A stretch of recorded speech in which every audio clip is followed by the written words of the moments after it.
last day on earth, your last meal. Steak. What? Oh, that was nice. The best seller at your temp. Yeah, bro, I love, me, let me tell you, man, me and my red meat, bro, pause.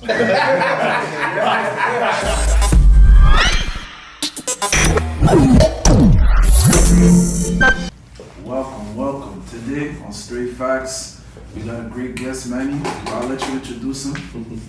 Man, Octave, head chef. What's up? It's nice to have you here today. Thank you, bro, it's a pleasure, you know.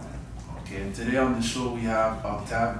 Octave, excuse me if I disrespected your name. Nah, Alright, executive chef, owner of Octave Restaurant Bar. Tell us about yourself. Honestly, bro, I moved here when I was like 12. Okay. So, you know, like my mom always said, you know, like my mom is like Haitian, religious Christian. So she always say, you know, if you come to the new land, you know, you got to get the milk and honey, right? So for me, the second I came here, I knew like, you know, I had to do something special. And, you know, young dude, you know, in a new country, you kind of lost at first. But like, you know, once you explore, find a couple of things here and there. Okay. I actually started my culinary journey when I lost my job as a server. So yeah, I went to the dining hall at Ottawa actually. Okay. Yeah. And I told homie to give me a job. He's like, "Do you know how to cook?" I said, "Well, I can make eggs." And then he said, "He said, that ain't a lot, my boy." How old were you when I was 17, 18 at the time. Okay. But obviously I didn't want to look like a fool, so you know, I spent a couple of hours on YouTube, bought a couple of bags of carrots, onions, learn how to cut, learn how to chop. Yeah. And then, you know, like from there on, I kind of had like a couple of mentors from different background. Right. You know, so just learning, and you just keep learning, right? I got you. Yeah. Myself, honestly, like I call cooking my third life. Obviously, I'm Haitian, so soccer was the first one. I got you. I'm an artist as well. I like to paint, I like to draw, stuff like that. So you're not limited, that's what you're saying. Yeah, for sure. But shit, cooking, like I said from earlier, like, you know, actually, like, my grandmother used to be a baker. Yeah. And that's where, like, I grew up with, like, fresh coffee every morning, fresh bread every morning, so that's kind of, like, where the loves come from, you know?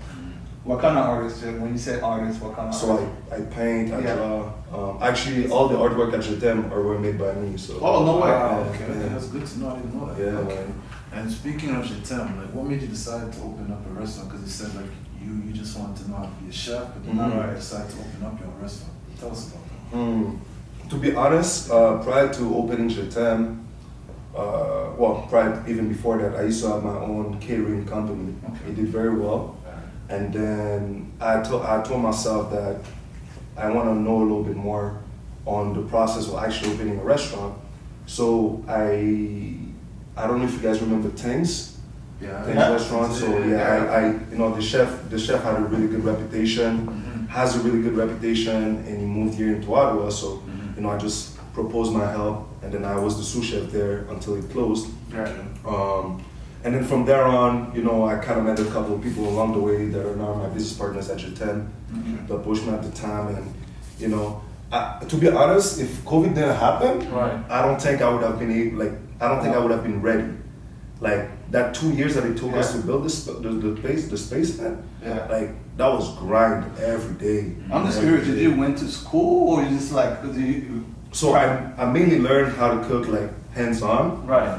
But you guys know how the mamas are. You gotta get that paper. You gotta get that diploma. So I ended up going to culinary school actually at Algonquin. Okay. And I got a culinary. I graduated with like culinary administration. But that's the name of it. Yeah. It was pretty cool. That's what's Pretty up, cool. man. Quick question. For sure. How did you come up with the concept of the name Octave? And explain for the people out here, right, that don't speak French what Octave means. So we were. I didn't come up with the name Octave. Okay. I gotta give credit where it's due. Octave is the name came from my business partner Jen. Shout out to Jen. Okay. I love you and I hate you. Shout out to Jen. Okay. But we were actually exploring, just you know, going to the drawing board, and then she mentioned Octave. I gotta be honest, I hated it at first, but then I told myself, you know, one of the things that we wanted to do mainly is to create a space where women feel welcome, you know? So we realize like women are trendsetters. That's a reality. Fact. And where women go, men's follow. That's a reality. Let's be honest, guys. Let's be honest. Did you sorry to cut you off, Alonso. Did you have another name in mind? What I wonder what was your name? If it wasn't Jatem, what would it be? I actually don't remember. We threw in a lot of stuff, to be honest. We threw in a lot of stuff. But Jatem is the one, I was outvoted for Jatem. Yeah. But it grew on me. So I actually really like the name because for me, I'm in love with like cultures. I really love cultures from around the world. And I think that if you want to learn about a culture, the best way to do so is like trying their food, right? Right. So there's that. Whenever you guys are getting along together with your family, with your friends, there's always food around, right? So we do think that like food is a love language. Yeah. Food is always involved whenever like there's a gathering, whenever like you want to try new stuff. There's always food. So I think the name is appropriate, right? Who came up with the menu and the type of menu that you guys have? And I don't want to lie, I'll always go by the market there. And I always see like a great vibe over there. It's like, thank you. It's a whole different type of vibe, right? Thank you. And I'm just wondering how like where you guys come from with it when it comes to the music itself. And because it seems like every weekend you have a different singer that goes there. And I'm wondering how you guys come up with the atmosphere over there. So it kind of builds itself up. You kind of have an idea where you want to go, but it's really the people that make the spot, right? So the menu, as for the menu, you know, like we had a couple of ideas before. Obviously, like at first we wanted it to be a tapas menu, like so only sharing stuff, etc. But eventually, I kind of switched that idea. Actually gonna start bringing it back in a little bit, having like bigger platter for people can share, etc. But as for the atmosphere, you know, like you get the DJ that's gonna spin what you want, what kind of music you want, and the rest is really the people, man. It's really the people. If you have like a friendly environment that people can like, you know, fall in love. I guess the main thing is how you guys come up with the pricing and stuff. The pricing for the menu? Yeah, for the menu. It's honestly, I had to redo it a couple of times, mainly because of inflation during COVID. So like the price of chicken went on by like 25%. You know, so what really is you take the price, what it's costing you, and then you factor in that it needs to be like about 30% of the actual price of the dish. So let's say it's costing me $11 to make to get a steak dish. I'll sell it at $38, something like that, right? So it's really where it is. Some places will try to have 25, so that will be more expensive. But, So it's all about balancing, that's right? Yeah, for sure. Absolutely, man. And then pretty much like, you know how you just said like one thing you like, you cook to cater to the women, right? Yeah. Wherever women go, men follow. Right? Yeah, so, for sure. What do you think makes a restaurant? That's a fact. That's a be fact. successful? What are the key elements, key factors that get set? For Jatam specifically, I would say my partners and I, we there all the time. Like, I think you can start something without being constantly involved, you know? So you have to be passionate for that mainly. So we do have the passion. The atmosphere, so the way the restaurant is decorated, so you can tell just by coming in, like it's a spot that's like catered to women. Like there's a rose wall, you know what I mean? So there's that. I like the patio. The patio. The patio is nice. So I think it's really like the work ethic. Having staff that actually want to be there as well. That's one thing I'm lucky about. Yeah, I'm very lucky. Like all my kitchen staff, like I have a really good relationship with them. Even the servers, the busboys, the bartenders, like we're pretty all tight together. So I think that's what makes a big difference, having a staff that want to be there. Was it hard to get staff or? In the beginning, yeah. That's what I was thinking as well. In the beginning, yeah. It was very difficult to get, especially cooks. Because right now, like with COVID, a lot of the restaurant industry kind of died out a little bit. And those ones that are staying are like making a certain amount, and you know, like I'm a new spot. I can't be giving like big dollars from the get-go, you know, so. But somehow, bro, honestly, I'm a strong believer. So I knew like things were gonna work out, which it did, you know, so I'm very grateful for that. So you think the key factor would be like the way you build relationships, the way you build rapport? Sorry, say that The way again. you build rapport, right? We- Like, rapport basically you build like connected. Yeah, absolutely. Bring your employees from every level. You said you Mhm. know people from high up to low. Mhm. Everyone's treated the same. Yeah, That's absolutely. important. Absolutely, absolutely. I like that. What do you think? Can you tell us what impact COVID-19 had on your restaurant? It's funny, it's such a great question. Yeah. Well, the price of the construction, that's Okay. one. Like, oh my God. Price. The price of construction, bro. Yeah. Like, it Like just, the wood and the everything? wood, Yes, the wood, man, that was ridiculous.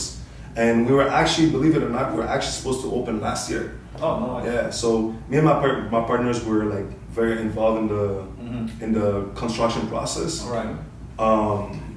But Sorry to cut you off. Yeah. How many partners do you have, by the way? I have four partners. Four Yeah, partners. four partners. Four yeah. partners. Four partners. So 5 in total. Nice. Okay, Yeah. cool. It's pretty cool. I think that's the best way to go about it because it's a big space, man. Right. It's a big space. It's 2 floors, 2 patios. Yes. It's a big space.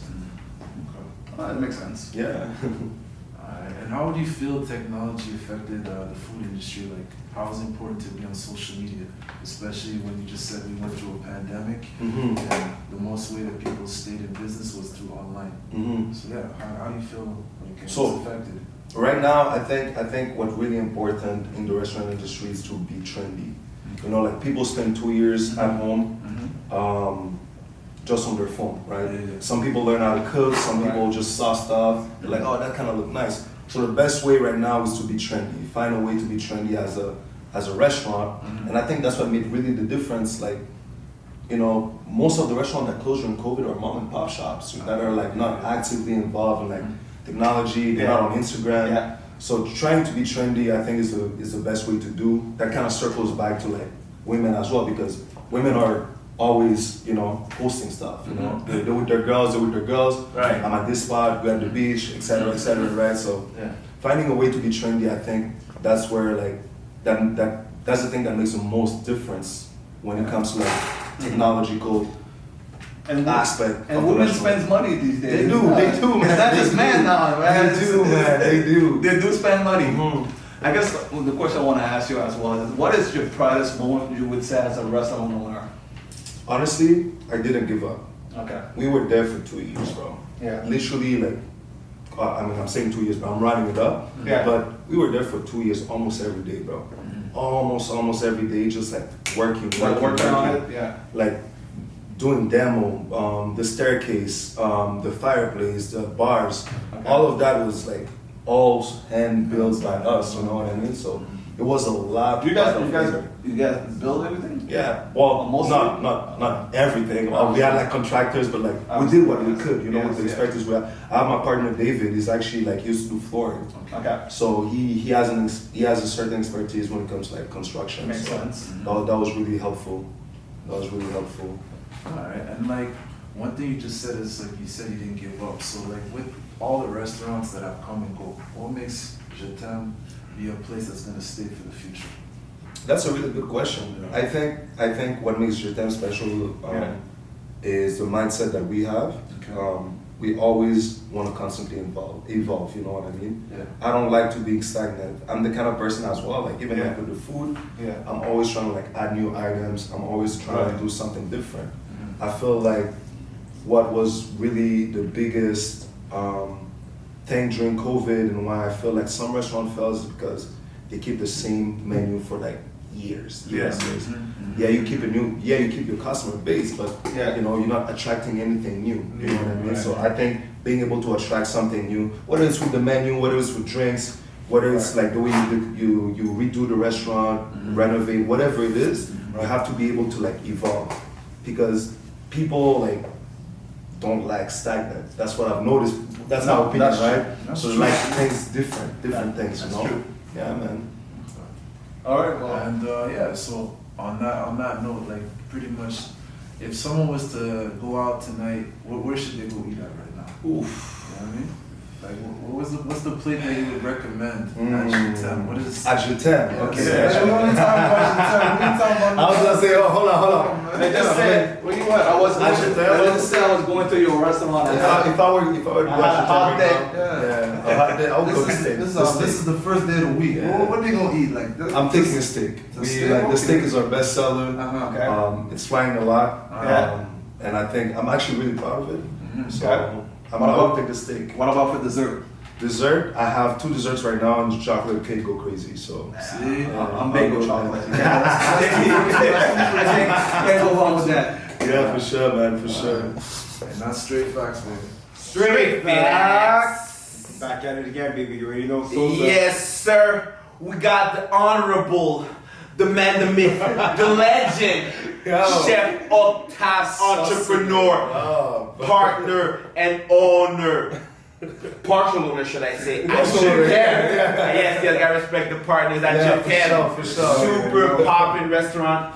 Thank you, my guy. Very Appreciate happy it. to talk to you. Thank you guys for having me. I appreciate that. Oh, of course, my brother. So with that, can you talk to us about the difficulties you faced during your culinary training and education? How did you persevere? How did you make it happen? Talk to us about it. Honestly, I had a very easy culinary path. I'm gonna be honest, because like for me, I was just hungry to learn. You know what I mean? And at the time, like when I started cooking, I wasn't sure exactly what I wanted to do. So for me, it's like I kind of like this. When you like something, you don't necessarily realize. You know what I mean? Obviously, like there's every challenges that comes in working at different kitchen, different places. So that's really was that. But like I had a very easy culinary path, bro. Like I was hungry. Yeah. So for me, that was kind of smooth sailing. To be Literally honest, hungry to learn, right? hungry to learn, man. No pun intended, right? No pun intended. Okay, No pun okay. intended, yeah. No pun intended. You know what I mean? I'm hearing this and I'm like, yeah, I'm feeling like there's a passion, you know? It is, yeah. I mean, that's kind of the dream for most people. So it brings me to this question, like, how do you maintain your love of cooking after working long hours? You know, I can imagine it's long hours at times, if not more often than not. So elaborate on that. I have a very vagabond nature when it comes to The like vagabond nature. vagabond. So spirit. you're up very late. Let that job, let you go. No. I have a vagabond spirit, so I like to explore. You know what I mean? Yeah. I think being able to maintain, I think something that you're passionate about is it's almost like maintaining a relationship. To be honest, because you have to be able to try new stuff. You have to be able to get outside of your comfort zone, right? For me, I like to try new stuff when it comes to cooking. Yeah. So like, I like to open my views. Okay, like you know what? Let me try. Yes, I'm Haitian. Obviously, like there's a Haitian influence through the menu of Jatam, even though sometimes like people don't necessarily think about it, but it is, you know. So I think trying new stuff is definitely where it gets exciting, bro. Because you know when you just make up that new recipe, you're like damn, like I got it like that, or damn, bro, this shit kind of fire, you know. So I think that's where like it's easy to maintain. You know what I mean? Sure, I would imagine. Right. You're stepping out of your comfort zone to Mm-hmm. try a new cuisine at that Yeah, point, for right? sure. So it's something new, definitely. So with that being said, what's the most stressful situation you had while cooking professionally? Very good question. How did you handle it? My steak, Oof. Prior to Jatam, actually the most stressful, honestly, opening Jatam. Yeah. No cap, that first week, man, I keep telling my partners, bro, I'm like, for 2 years, I'm like, bro, first week, I'm gonna be wearing a diaper all week. All week, I'm gonna be wearing. Well, But yo, bro, honestly, that's 2 years of investment. yeah, bro. But to be honest, I think when honestly, I'm like, it's weird to say, but like when you love it, you don't necessarily realize. So like I was psyching myself up like all this time, and like when we actually got there, it was like, oh, this is not too bad. This is not too bad, you know. But prior to Jatam, like the most stressful situation that happened was actually when I used to be the sous chef at Things, and one of the night the head chef wasn't there, and it was over the weekend, I believe, and that was very difficult for me at that time because like I felt like there's a couple of things that happened during that night and I kind of felt like I fumbled the bag. Yeah. And the ego was hurt for sure. The ego was It's a hurt for learning sure. experience. Yeah, it is. It It is. definitely made you better, right? So Absolutely, it's something man. that you learned. Absolutely. So, Absolutely. Nah, for sure. I mean, cat's out the bag. Chef Octave is Haitian. Yeah, right? we all know this by now. Right here, right here. But we want to know, what cuisine do you most enjoy eating, and what do you like eating the most, and why? Oof. Honestly, man, Haitian food for me, it's more like an emotional attachment. You know what I mean? I love it. I'm always gonna love it. Right. I went to Haiti back in 2018. Fell in love with the cuisine again. Very nice.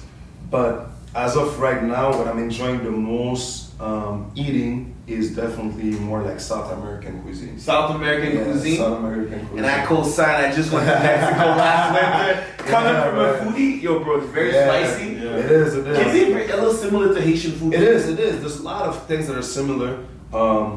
You're looking a little bit at a different like flavor palette, but there's a lot of things that are very similar, like platanos. That's plantain, like the flat plantain. You know what I mean? There's a lot of things that are similar. I'm really into Indian food as well lately. Oh yeah? Yeah, it's because they have such It's a different type of spice. It is. But like, I think that, you know, like back in the days, like people would say like, oh, like if you want to learn how to cook, you gotta understand French cuisine, right? Yeah. So, like the sauces, everything like that. I think that changed a lot over the last like decade or so. I think learning how to cook Indian food, because they have such a wide variety of spices, and the way they mix it, it's so specific to like every region of India, right? So there's like 1,000 ways to make curry, and like the adjustments are so small. So like learning how to do it properly, it gives you so much knowledge that you can stretch on any other culture. You know what I mean? So I think I enjoy it not necessarily only for the taste, but like the technicality of it as well. Right. Very informative. Chef kind of eat differently. Yeah. Well, Question for you. Now that you mentioned that, which cuisine do you think is harder to cook? Harder to cook. Would it be Oof. French? Is it Indian? Would it be the French, or would it be the Indian? Harder? Yeah. I think French cuisine has had its impact on the world. So it's like you kind of learn it. I think Indian cuisine is more difficult, by far. French cuisine, I think it's simple, you know, like. But just to add to this question, do you think it is the hardest out of all the nations? Yeah. To learn. Because you were quite descriptive on how hard it is, the previous question, but would you I say think the hardest nation? I think I don't know if there's anything that's specifically hard. I think it's the most technical. So I don't know if it. I guess yeah. I guess it is. Because you know, like sometimes, like okay, just an example. Like people think, okay, like if I want to make a curry, okay, I'll just like have to saute the spices first. Yeah. But like there's a specific way of doing it. If not, your curry ends up being gooey. Yeah. So like instead of being like nice, thick and rich sauce. So anyways, blah blah blah and blah blah There's a blah. lot of precision that goes yeah, into it. there's a lot that goes into it for sure. Imagine. So how do you create a new dish though? Oof. Like you've learned from the Indian cuisine, you have the French cuisine, you have the Haitian, you have all these mixes, all this diversity. How do you create a new dish? How do you say, yo, this is what I made, and you know, like put it on? I think. Put it on. I personally don't think you can create anything new. Okay. I think you can just like reinvent the wheel a little bit. You know what I mean? Okay, fair enough. I think knowledge and creativity, those are the two things that helps to create a new dish. One of the dishes that I actually really like, well, obviously I mentioned the steak. I'm actually so proud of the steak because Tell me about the steak. Coming from the foodie. I see I did that right. the steak, man, honestly, like people would never think the butter that's on the steak. People would never think that there's John mushroom in it.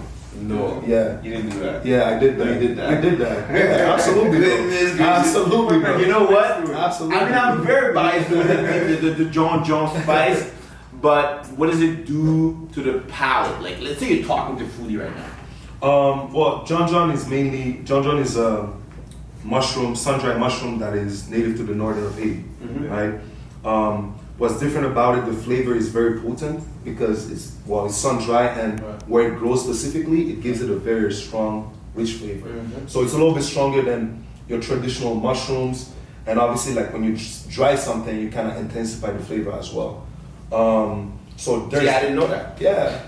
Something new, right? Yeah, we did. We have John mushroom at the restaurant, and usually, like traditionally in the Haitian culture, you soak the John in the water, make the water turn black, and then you cook your rice. Yeah. But then you bin you throw away the leftover John John. So what I do is, I think I'm a really big fan of like trying to recycle stuff. So I took that John John, I did like a kind of a compound butter, which is like a spice full butter. Yeah. And then I added some herbs, I added some zippies, a couple other stuff in it, and then that's what. Infused, right? Yeah. That's what I put on top of the steak, the strip one. Yeah. So it's pretty good. That's giving it a lot of flavor. It does. Steak and mushroom are always gonna be good. Like I said, you can't create something, you can only reinvent, right? So yeah. Hey, you gotta bring us a plate of food next time. Yeah, I should have known. Man. Yeah. I should have known. Now, off camera, we chatted a bit about, other chefs out there in the world, right? And we talked a bit about Rick Bayless, right? Kim Bayless' brother, right? Yeah. So, enlighten me. Maybe I'm not woke enough. Is there a chef you admire the most? Who and why? And there's a lot of options, because I know everybody in the world eats, right? That's my check. So. The chef I think I admire the most, like it's a little weird because that's not like, he's a fine dining chef, but I admire him a lot because he's doing something right now that is very interesting to me. So he has a farm to table restaurant. His name is Dan Barber. Actually, he's an American dude. Hold on. Like, explain the farm to. So farm to table would be farm to table, let's say he has his own farm, right? And whatever's from the farm is served at the restaurant. The day of. The day of. So the menu is most likely changing every day. It keeps you on your toes. Like learn to be creative. And if the restaurant is open for 5 hours, we get 5 hours of food. Well, that's what we got. It's actually one of the best chefs in the world right now. And the idea. It might seem simple, but like creating an ecosystem, a farming ecosystem that works by itself, it's actually quite challenging because some animals don't mix necessarily with others, and there's also some animals that will eat all of your parsley, right? So there's an ecosystem, there's a way to do it, and he's actually doing it so well. And actually, that's one of the things that's one of the ideas that we have for Jutem actually. But sounds like something Kanye would do on the ranch. Yeah, for sure. But that's big, bro. Cause like I don't know, just give me a flashback to like 2010 days when I went to Haiti for the first time, and I seen the lamb, run in the morning, and at night I'm crushing the food. Yes, the lamb right there, right? There's something special about it, bro. There's something special about it. It is an interesting thing for sure. It's fresh produce, right? Fresh produce, bro. There's nothing that beats You're that. getting nothing. the same day, right? And that chef, where part of the states is he from? I think it's from Cali. I'm not sure. Yeah, but like he has his own episode on what's this Chef's Table on Netflix. Okay. Yeah, so he has an episode on that. That's pretty cool. Yeah, man, he's doing something quite interesting, You should touch on that a bit more. Like, I feel like we're so disconnected from the process, from the animal running around to like actually eating it, right? And that's why like I sound fascinated about the process, but really that's the basics, right? That's where we came from, right? For sure. I see why you The process. Right, very interesting. Yeah, the process is. I'm actually very passionate about the process of like food from like farm to The table. food chain. Yeah, I had the chance to like prior to opening Jutem, I had the chance to like visit like local farms around Ottawa. Yeah. So it's honestly for me it's A1 because my mom actually like does gardening as well. So like every summer like during COVID we garden together, growing tomatoes and everything, and it makes it that much more special because you understand, you know what I mean? Like the process of going, okay, like that tomato took 3 months to grow. You know what I mean? You know what? If you even it's pretty cool, man. you guys even get that level of thinking about the food chain, Yeah. I see why There Jutem has is to be very a lot. popular. There has to be a lot of preparation that goes into it, bro. Oh yeah. It does. It's ridiculous, man. Really, The volume, keep up to it, right? the volume of Jutem is like on the weekend. The volume is ridiculous. To be honest. How do you keep up with current trends overall for Jutem? Like how do you show progress and show like we're ahead of the curve? I think the best way is just to be online, just to see, just to watch, just to explore. That's the only way. Because at the end of the day, like it is a new restaurant. You don't know what's gonna work. You kind of have an idea. Yeah. You know what I mean? So it's just being able to explore and just like adapt. exploring. Jeanette is that. undefeated. Yeah, undefeated. To be honest, Undefeated. undefeated, for sure. Obviously, you like the food at your table. You cooking? That would be a scary. Imagine I said no. That's crazy. God. But yo, real talk. Outside of Jetem, what restaurants do you like to eat at in Ottawa? Oof, that's a good one. Well, let's say Ottawa gets to know. Yeah. The spot I really like the most, Sans Façon. In that So façon, that's which sector of Gatineau? I'm not sure. I think it's like Downtown core, Elmer? Je suis pas sûr, man. Like, That ends I all don't know Elmer. about Gatineau. I'm gonna be honest. I know all Elmer. That's not. Yeah, I mean Plateau. Yeah, You know what I you just mean? know it's not Buckingham. Yeah. In the city. Yeah, so Façon is the spot, but honestly, that the menu over there is like A1. It's good? A1, it's good. And like, I'm allergic to seafood too, so like, they have a lot of seafood on their menu, but like everything else that I have tried, Right. is like A1, bro. And they have an Instagram page and their own They Google. do. Repeat the name for the camera. Sans Façon. Sans It's Façon? pretty good, yeah. My partners, and that's our favorite restaurant. Like we go there Right. pretty often. The chef likes it, I guess I like it too. Another question that came to mind though, speaking of which, like you mentioned that you have like allergies to seafood. Do you find it difficult cooking seafood overall? Oh, that's an amazing question. Extremely challenging. Yeah. Like how would you even taste? Right.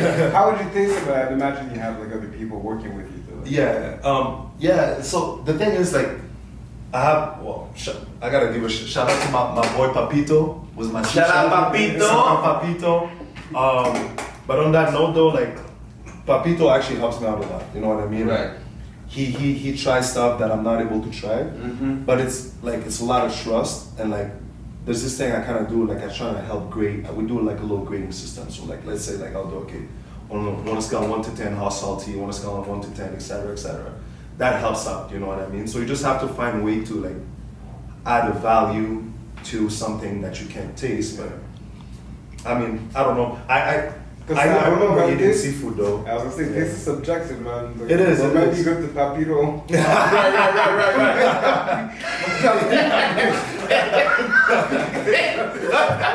This guy said pause. This is a liberal show. All right? Forget that pause comment. But, So that's fast, though. I mean, bro. But I can see how you broke it a down. lot of trust. Yeah, it's a lot of trust. A lot of trust. I could see why you broke it down into salty, like in different Yeah, categories. yeah. Because it is subjective. So what's salty to you know, Sosa might be different from me, right? For sure. You're right though. But I wasn't always allergic to seafood, bro. I kind of got it around like 14 or something like that. So it developed eventually. Yeah. I remember the taste of shrimp. But that shit kind of nasty. Though. I ain't gonna lie. You're missing out, bro. You're missing out. Bro. Fried shrimp? Yeah, I was about to say Yeah, this bro. before the Come on, chef. That's fire, bro. I don't know, bro. But then again, I can't eat it, so I have to hate on it, you know? So, Yeah. Fair enough. I think there's their own, right? Yeah, for sure. We've been talking a whole lot about cooking. Mhm. You know, what other passions do you have else from cooking? I'm an artist. I love to draw. I love to paint. Art saved my life, to be honest with you. There's a lot of times. Yeah, there's a lot of time I really felt alone. You know, I grew up in a Christian home, so you know that helped me connect a little bit more with my faith.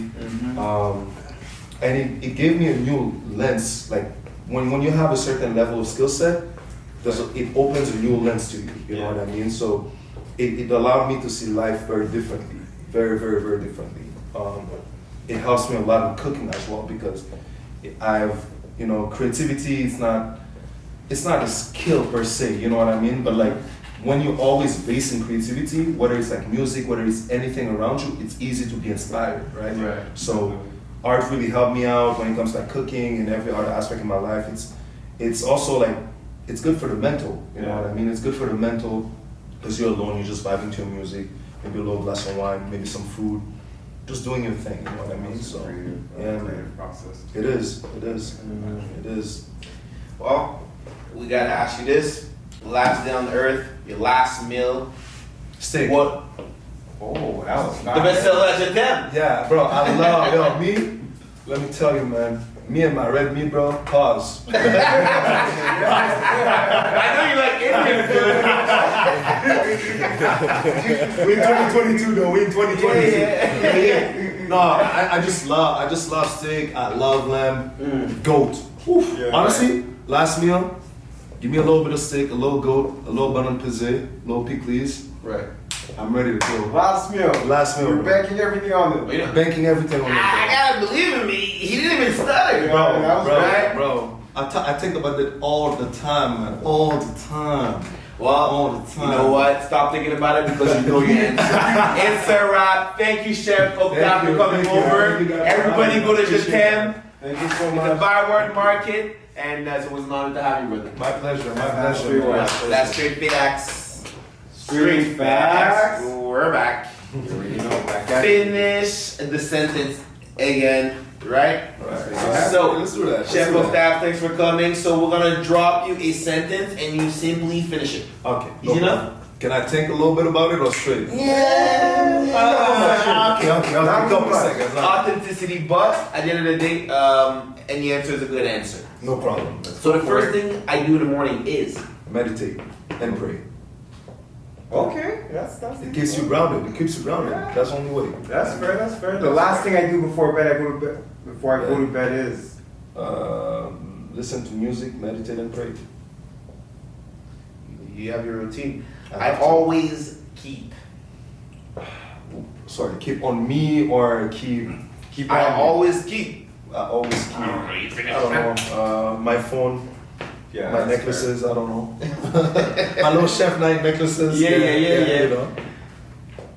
My favorite place to visit is Favorite Haiti, home, Ilavash. Okay, my favorite thing about Ottawa is I love the people in Ottawa. And I think it's pretty cool. My family in Ottawa. But I do love the people in Ottawa. My favorite thing in Ottawa, obviously, je t'aime. right. He's totally subjective here. Yeah, absolutely. so the most important thing to me is My family.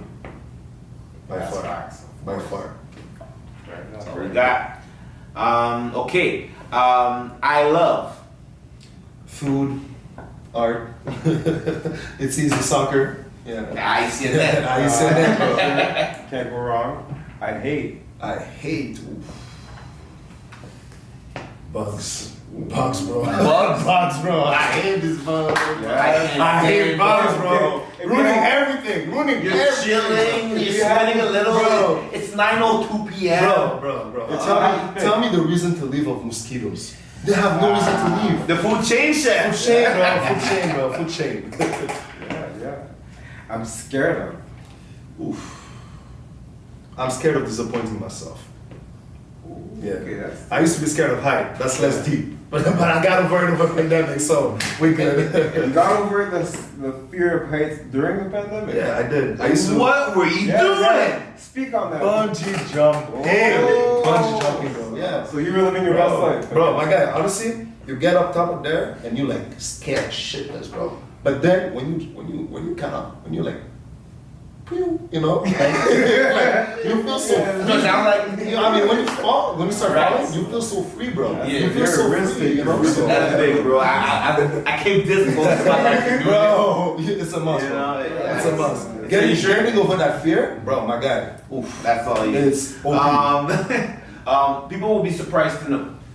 People would be surprised to know. I don't know. I'm not a hoe. I don't know. Like people think I'm a hoe for some reason. Sorry, girls. It's not because it's a good-looking option in the market. I don't know, man. That- I don't know. People would be surprised to know. People would be surprised to know I have a lot of god kids, actually. Okay. Yeah, I have a lot You got a of big family. Yeah, I got a big family. I'm grateful for that. Yeah. Yeah, that's big. A lot of people wish they had that. Trustworthy, that's Mhm. good. My favorite food is. Mango and passion fruit. I love Okay. that. I feel like passion fruit is the new trend right bro, now. it's so nice. It's so good. Yeah, bro. It yeah. tastes so good, bro. Passion fruit juice, man. Ooh.